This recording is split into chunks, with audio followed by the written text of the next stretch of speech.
Hello students, आप सभी का फिर से स्वागत है आपके फेवरेट वीडियो गुरु में, जहां मैं आपके इंग्लिश गुरु आपके साथ जुड़ी हुई हूं आपको बैंक और एसएससी दोनों की तैयारी करवाने के लिए। आज का टॉपिक आपका एक्सरसाइज है ऑन टाइम एंड टेंस। अब तक तो हम लोगों ने देखे थे कि हमारे कितने फॉर्म ऑफ टेंसेस होते हैं, इनको अलग अलग सेग्रीगेट किया था और इनसे रिलेटेड रूल्स पढ़े थे।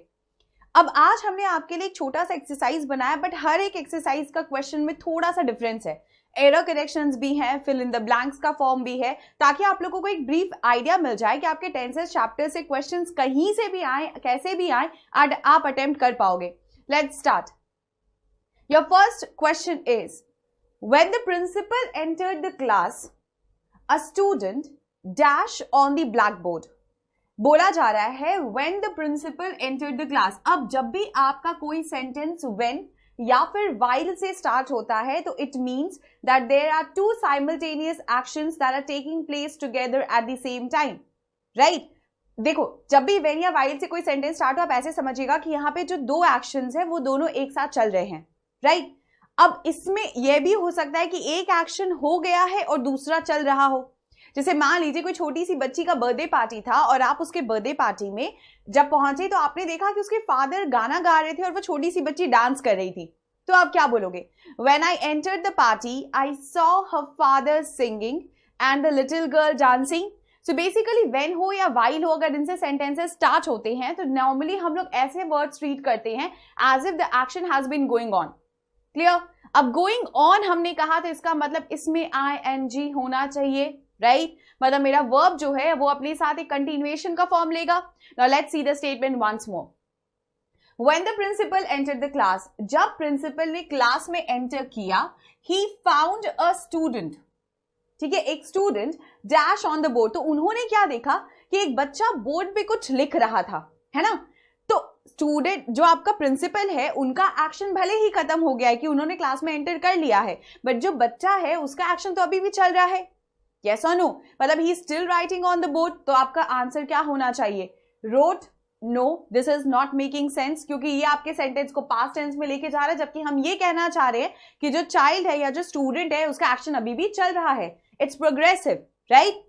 Was writing on the board is making sense। चलो इसको हम कंसिडर कर सकते हैं। आगे बढ़ते हैं। Writes on the board, ये तो नहीं जाएगा क्योंकि ये रेगुलर एक्शन के लिए जाएगा, right. Now, is writing on the board इसलिए नहीं होगा क्योंकि ये एक्शन कब का है? When the principal entered, मतलब आपका जो टोन है वो सिंपल पास्ट से स्टार्ट हो रहा है और पास्ट कंटिन्यूअस पे आ रहा है, राइट। आप पास्ट कंटिन्यूअस के एक्शन को रिलेट कर रहे हो तो यस, आपका आंसर क्या हो जाएगा? Was writing on the blackboard। Clear? Let's move on to your next question. She dashed TV when her husband came। जब उसके हस्बैंड आए तो वो टीवी देख रही थी। ये सेम एक्सप्लेनेशन है, इसीलिए हमने आपको अलग तरीके से नहीं रखा है। यहां पे भी हम किसको यूज कर रहे हैं? व्हेन को यूज कर रहे हैं। मतलब यहां पे भी जो एक्शन यूज हो रहा है वहां पे भी दो साइमल्टेनियस एक्शंस हैं, है ना। तो हस्बैंड का आना और वाइफ का टीवी देखना, हस्बैंड तो आ चुका है तो क्योंकि उनका एक्शन कंप्लीट है तो वो केम ले रहा है। देखो वो अपने साथ जो फॉर्म ले रहा है वो पास्ट है, इट्स फाइन। लेकिन पास्ट में क्योंकि वाइफ का एक्शन कंटिन्यूअस था, पास्ट में क्योंकि वाइफ का एक्शन कंटिन्यूअस था, she was still watching the television, तो आपका जो करेक्ट आंसर होगा वो क्या होगा? She watch TV? No, she was watching TV can be considered. She is watching TV तो कभी भी नहीं होगा। क्यों नहीं होगा? क्योंकि हम यहाँ पे केम को यूज कर रहे हैं जिसका रिलेशन किसके साथ है? पास्ट के साथ। She watch TV when her husband came भी नहीं जाएगा। मेरा करेक्शन क्या हो जाएगा? She was watching TV when her husband came. ना आपने एक रूल को बहुत क्रिस्टल क्लियर आज समझा है। आपने क्या देखा है कि जब भी व्हेन या व्हाइल को यूज किया जाता है तो एक्शंस के लिए यूज किया जाता है जहां पे हम प्रोग्रेसिव एक्शन दिखा रहे होते हैं जो उस समय चल रहा होता है। तो वर्ब जब भी यूज होगा आईएनजी फॉर्म में ही यूज होगा। Clear? Let's move further. He always dashed to prove that the earth revolves around the sun। वो हमेशा ये प्रूव करता है या करने की कोशिश करता है that the earth revolves around the sun। अब देखो वो क्या प्रूव करता है उससे हमारा मतलब फिलहाल के लिए नहीं है। फिलहाल के लिए हम सिर्फ ये बोल रहे हैं that the earth revolves around the sun। अब ये तो फैक्ट है, the earth revolves around the sun, ये फैक्ट है। तो आपके सेंटेंस के इस हिस्से में कोई भी चेंज नहीं होगा। लेकिन हमारा जो मेन कंसर्न है वो है उसका nature. He always dash to prove, उसने हमेशा ये प्रूव करने की कोशिश की, राइट? हमने क्या बोला सेंटेंस में? उसने हमेशा ये प्रूव करने की कोशिश की। तो पहले एलिमिनेट कर दीजिए। देखिए, इज ट्राइंग होगा नहीं, वॉज ट्राइंग होगा नहीं, राइट? अब ऑलवेज है, he always tries to prove that the earth revolves around the sun, या always tries to prove that the earth revolves around the sun में जो सबसे एप्रोप्रिएट ऑप्शन है वो होगा ही ऑलवेज ट्राइड। उसने हमेशा ये प्रूव करने की कोशिश की है that the earth revolves around the sun. Clear? Let's move further. Next you have he saw me by chance and dashed the car, उसने मुझे अचानक से देखा और अपनी कार रोक दी, ठीक है? तो he saw me by chance में जो आपका एक्शन हुआ था, ये जब एक्सप्लेन किया जा रहा है या नरेट किया जा रहा है तो पास्ट के लिए किया जा रहा है। जब उसने मुझे देखा था तब उसने अपनी कार को स्टॉप किया था, है ना?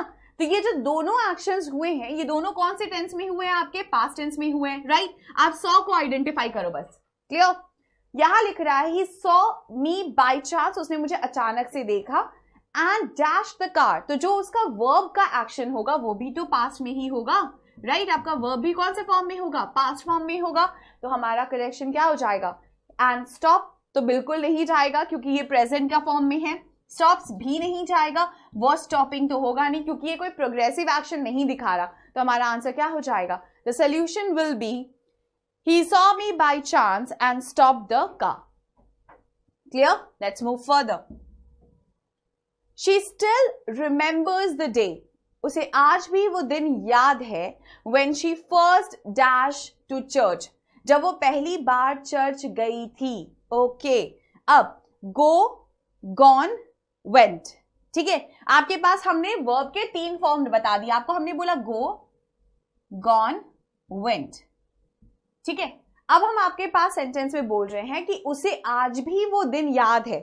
She still remembers the day when she first to church. Now when she first, जब वो पहली बार चर्च गई, तो when she first was going to church तो नहीं हो पा रहा, इसीलिए ये when के साथ नहीं जा रहा, ठीक? When she first gone to church, no, it is in no way making sense, right? आपका सेंटेंस में कितना absurd सा मीनिंग दे रहा है। इनफैक्ट जो उसका टोन आ रहा है, जो स्ट्रक्चर आ रहा है बोलते हैं वो भी बिल्कुल सही नहीं है। तो आप यहाँ पे gone को भी यूज नहीं कर सकते और गोइंग के जाने का कोई सवाल ही नहीं उठता क्योंकि यहाँ प्रोग्रेसिव नहीं है एक्शन। यहाँ पे हम ऐसे एक्शन की बात करा रहे हैं जो पास्ट में हुआ है। एक ऐसा एक्शन जहां बोला जा रहा है कि उसे आज भी याद है वो दिन जब वो पहली बार चर्च गई थी। तो गो का जो कन्वर्जन होगा आपके सेंटेंस में वो क्या हो जाएगा? Went, when she first went to church. Clear? चलिए, next we have a very sorted kind of a sentence जहां पे आपके पास एक वर्ड दिया है, ठीक है? एक स्टेटमेंट दिया हुआ है जहां पे आपको हमें बस इतना बताना है कि स्टेटमेंट में कौन से वर्ड, मतलब वर्ब या टेंस के कौन से हिस्से में एरर है ना। ये हमने पूरी तरीके से ब्लैंक छोड़ा हुआ है ताकि ये आप खुद से फाइंड आउट करो। हो सकेगा तो मेरे वीडियो को पॉज करिएगा और फिर इसको करने का कोशिश करिएगा। Jot down all the answers and we will discuss them one by one. I hope आपने ऐसा कर लिया होगा। Now let's move to your first statement. Valuable paintings were stole from the gallery. Okay, now आपका subject है valuable paintings. यहां तक किसी को कोई दिक्कत नहीं? वैल्यूएबल पेंटिंग्स वर मतलब ये पास्ट को रेफर कर रहा है, सिंपल पास्ट है ना। Were dash from the gallery. अब अगर आपके सेंटेंस में हम वेयर को यूज कर रहे हैं तो फिर जो आपका वर्ब होगा वो भी तो सेकेंड फॉर्म में होना चाहिए, सिंपल पास्ट फॉर्म में। तो आपका करेक्शन क्या होगा? Valuable paintings were stolen from the gallery. Yes, आपका जो एरर होगा वो स्टोल का रिप्लेसमेंट होगा किसके साथ? स्टोलन के साथ। Is that clear? Next, I found that my drawers were searched. Okay, now this question को पढ़ने पे ऐसा लग रहा है कि कुछ हद तक अगर देखा जाए तो इस क्वेश्चन में कोई एरर नहीं है, है ना। अगर आप देखोगे तो आप ऐसे बोलोगे कि मैंने देखा या मैंने पाया। फाउंड का मतलब ऐसे रख लीजिए, मैंने पाया that my drawers were searched, मेरे ड्रॉर्स को सर्च किया गया था। ओके, अब यहां पे हमारे पास दो एक्शंस हो रहे हैं, ठीक है। ड्रॉर्स ऑलरेडी खोले जा चुके हैं, मतलब यहां पे एक एक्शन आपके पास प्राइमरी एक्शन है और एक एक्शन आपके पास सेकेंडरी एक्शन है। Clear? Now according to the tense rule हम कभी भी दो टेंसेस के एक्शंस को सिंपल पास्ट नहीं रख सकते। फिर क्या होगा? फिर आपको जो प्राइमरी एक्शन होता है उसको आइडेंटिफाई करना होगा और ये बताना होगा कि प्राइमरी एक्शन आपके सेंटेंस में परफेक्ट टेंस में होगा और जो सेकेंडरी एक्शन होगा वो सिंपल पास्ट रहेगा। रिमेंबर, जो सेकेंडरी एक्शन होगा वो सिंपल पास्ट होगा। ठीक है? अब देखिए, जब आप इस सेंटेंस को पढ़ रहे हो तो आपने देखा मैंने पाया कि मेरे ड्रॉवर्स को सर्च किया गया था, तो क्या चीज पहले हुआ है? आपने देखा या ड्रॉर्स को पहले ही खोला जा चुका है? क्या हो चुका है? पहले आपके ड्रॉर्स को पहले से सर्च किया जा चुका है। तो अगर हम देखें तो हमारे यहां दो एक्शन है, एक आपने कुछ खोजा है तो ये भी एक एक्शन था, राइट? और ड्रॉर्स को सर्च किया गया है, ये भी एक एक्शन था। लेकिन हमारा पहला एक्शन कौन सा था? ड्रॉर्स का खोला जाना। तो इसका मतलब ये मेरा प्राइमरी एक्शन है, राइट? और जो हमारा बाद में हमने ड्रॉर्स को खोलने के बाद ही तो हमने ऐसा देखा ना कि ड्रॉर्स को खोला गया है, ये हमारा बन जाएगा हमारा सेकेंडरी एक्शन। अब हम नोटिस कर रहे हैं कि जब हमारे रूल के अकॉर्डिंग हम जाएंगे तो हमारा प्राइमरी एक्शन कौन से फॉर्म में होना चाहिए? परफेक्ट फॉर्म में, जो कि हमारे गिवन सेंटेंस में गिवन नहीं है। तो हमारा करेक्शन क्या होगा? I found that my drawers had been searched. यहां पे वेयर रिप्लेस हो जाएगा, आपको इसको कौन से फॉर्म में रखना होगा? परफेक्ट के फॉर्म में। तो आपका करेक्शन होगा I found that my drawers had been search. मेरे ड्रॉर्स को सर्च किया गया था। क्लियर? टेंसेस के कुछ ऐसे रूल्स है देखो जिसमें ना अक्सर क्वेश्चंस आते हैं और एसएससी की जहां तक बात की जाए तो आपके क्वेश्चंस ऐसे ही आएंगे। ये छोटे छोटे क्वेश्चंस होते हैं बट थोड़े कंफ्यूजिंग होते हैं। क्लियर? चलिए आगे बढ़ते हैं। Next, when I reached her house she already left. यहां पे भी दो एक्शन है, अभी अभी आपको समझाया था, उस सेम ट्रिक को यूज करिएगा। जब आप उनके घर पहुंचे, when I reached her house, ये एक्शन भी एक एक्शन है। दूसरा बोला है शी ऑलरेडी लेफ्ट, मतलब वो ऑलरेडी घर छोड़ के जा चुकी थी, ये भी एक एक्शन है ना? चलिए, लेकिन मेरा पहला एक्शन क्या है? आपका घर पहुंचना या उसका पहले से ही चले जाना? कौन पहले जा चुका है? बताइए, कौन पहले जा चुका है? She already left. इसका मतलब आपके स्टेटमेंट में जो ये वाला एक्शन है ये प्राइमरी है और ये कौन सा एक्शन है? सेकेंडरी है। तो हमारा करेक्शन क्या होना चाहिए था? When I reached her house, जब हम उसके घर पहुंचे। देखो, ये वाले सेक्शन को ना ऐसे याद रखना कि ये सिंपल पास्ट है, राइट? ये कौन से टेंस में है? सिंपल पास्ट टेंस में है, तो जाहिर सी बात है सेकेंडरी एक्शन है। तो जो मेरा प्राइमरी एक्शन होगा ये कौन से फॉर्म में होना चाहिए था? परफेक्ट के फॉर्म में होना चाहिए था। यस और नो? तो आपका जो करेक्शन होगा वो क्या जाएगा? When I reached her house, she had already left. आप इसको ना परफेक्ट बनाओगे जो प्राइमरी एक्शन है, तो आपका स्टेटमेंट क्या बन जाएगा? She had already left, and yes, that goes your solution. Sorted? Now let's move further. Next, if I were you, I will see the headmaster. इसको हम एक्सप्लेन नहीं करेंगे, इसको हमने आप लोगों को बहुत अलग से एग्जांपल्स के थ्रू समझाया है। हम आपको सिर्फ एक स्टेटमेंट लिख के दिखाएंगे और आपको इसका आंसर मिल जाएगा। ठीक है? लास्ट क्लास में हमने कुछ पढ़ाया था आपको, if I were a bird I know. अब आपको आंसर मिल गया होगा, right? Comma, I will fly था या आई वुड फ्लाई था? बताइए, आई वुड फ्लाई था ना? हमने क्या आपको सिखाया था कि जब भी हमारे सेंटेंस में इफ के साथ वेयर को यूज किया जाता है, इफ सब्जेक्ट के साथ अगर वेयर यूज किया जा रहा है तो आपके सेंटेंस का जो दूसरा क्लॉज होगा, मतलब कंडीशनल क्लॉज बन गया आपका सेंटेंस, वो कभी भी विल को नहीं फॉलो करेगा, वो किसको लेगा? वुड को फॉलो करेगा। Is that clear? तो आपका जो आंसर होना चाहिए, अब बताइए क्या होगा? If I were you I would see the headmaster. अगर हम तुम्हारी जगह होती तो हम हेडमास्टर से जरूर मिले होते या उन्हें देखने जरूर गए होते। Is that clear? जैसे मान लीजिए, अच्छा हम आपको एक सिंपल सा स्टेटमेंट दे रहे हैं, अगर हम आप होते तो ये रूम ज्यादा अच्छा डेकोरेट करते। हमने आपसे सिर्फ एक लाइन बोली, अगर हम आप होते तो ये रूम ज्यादा अच्छा डेकोरेट करते। तो हमारे कहने का मीनिंग क्या है? इफ आई वेयर यू, अगर हम होते, हम है तो नहीं ना, अनरियल सिचुएशन है, कंडीशनल सेंटेंस है कि नहीं? If I were you I would decorate the room better. अगर हम होते तो हमने रूम आपसे ज्यादा बेटर डेकोरेट किया होता। Is that clear?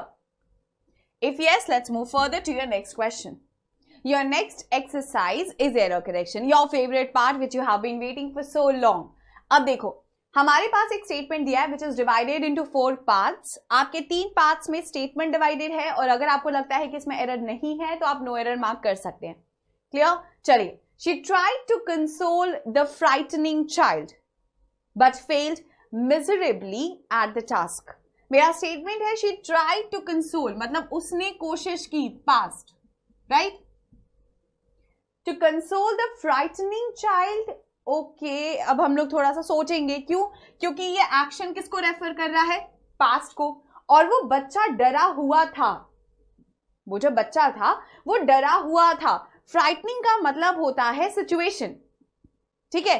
फ्राइटनिंग एक सिचुएशन के लिए बोला जा सकता है, this site was very frightening, वो डरावनी थी, है ना, this movie was very frightening. लेकिन आप डरे हुए हैं तो ये फ्राइटनिंग होना चाहिए आपके सेंटेंस के अकॉर्डिंग या फ्राइटेंड होना चाहिए? हम क्या बोल रहे हैं, वो जो बच्चा है जिसे वो कंसोल करने की कोशिश कर रही थी, जिसे वो सांत्वना देने की कोशिश कर रही थी, वो ऑलरेडी डरा हुआ था, है ना, वो ऑलरेडी डरा हुआ था। तो जो हमारा वर्ब का रिप्लेसमेंट होगा वो फ्राइटनिंग की जगह पे क्या हो जाएगा? Frightened child but failed miserably at the task. But वो बच्चे को कंसोल कहीं से भी नहीं कर पा रही थी। तो जो आपका करेक्शन होगा वो होगा फ्राइटनिंग को रिप्लेस करके हम किसको बिठाएंगे? फ्राइटेंड को बिठाएंगे। जब भी आप लोग टेंसेज या वर्ब से जुड़े एरर करेक्शन करते हैं, एक गोल्डन रूल हमेशा याद रखिएगा। सेंटेंस को एक बार बोल के पढ़ लीजिए और देखिएगा कि जो वर्ब को यूज किया जा रहा है क्या उसका स्ट्रक्चर वैसा ही है जैसा बोलने पे उसका मीनिंग कन्वे हो रहा है। अगर आपको थोड़ा सा भी डाउट होता है तो री रीड द सेंटेंस अगेन। अगर आपको लगता है कि हाँ ये आपके अकॉर्डिंग जा रहा है और जो मीनिंग कन्वे करना चाह रहा है इसके टेंस भी उसी के अकॉर्डिंग है, तो आपका सेंटेंस सही है। क्लियर? चलिए let's move further. The administration was clueless. हम सेंटेंस में बोल रहे हैं the administration was clueless about the initiative taken to help people suffer from the drought. Administration को कोई भी जानकारी नहीं थी, they did not have any information about the. अब देखो यहां तक तो कोई एरर नहीं है, पार्ट ए में भी कोई एरर नहीं है, पार्ट बी में भी आपका कोई एरर नहीं है ना? About the what? About the initiative. कौन सा initiative? That was taken to help the people. यहां तक आपको कोई दिक्कत लग रही है? नहीं। हम क्या बोल रहे हैं? About the initiative taken to do what? To help. ये भी सही है, 2+V1 फॉर्म लेके जा रहा है आपका वर्ब, है ना? To help whom? The people. सही है। सफर फ्रॉम द ड्रॉट होगा क्या?